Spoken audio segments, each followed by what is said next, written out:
Hi guys, মই যি কম সঁচাৰ বাহিৰে মিছা নকওঁ। মই ৰবীন্দ্ৰ মোৰ ইউটিউব চেনেল ৰবীন্দ্ৰ ইণ্ডিয়া চাইটলৈ সকলোকে স্বাগতম জনালোঁ।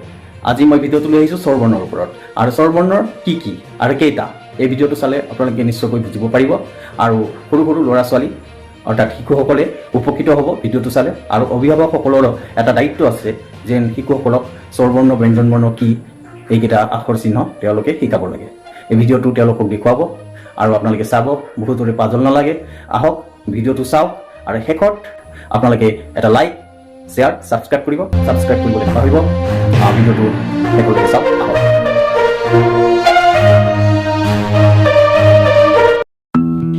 এয়া প্ৰথমতে আমি পাম স্বৰে অ মানে অ, দ্বিতীয়তে পাম স্বৰে আ মানে আ, তৃতীয়তে পাম হস্ৰই, চতুৰ্থতে পাম আমি দীৰ্ঘই, তাৰপিছতে আমি পাম পঞ্চমত হস্ৰৌ,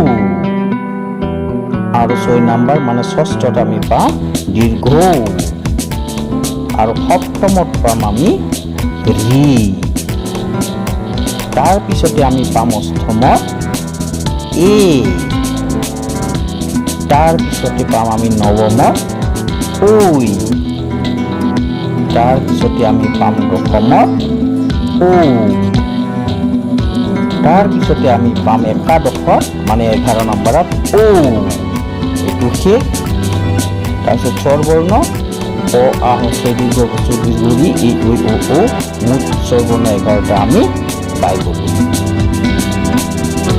লাইক, শ্বেয়াৰ, ছাবস্ক্ৰাইব কৰিব নাপাহৰিব।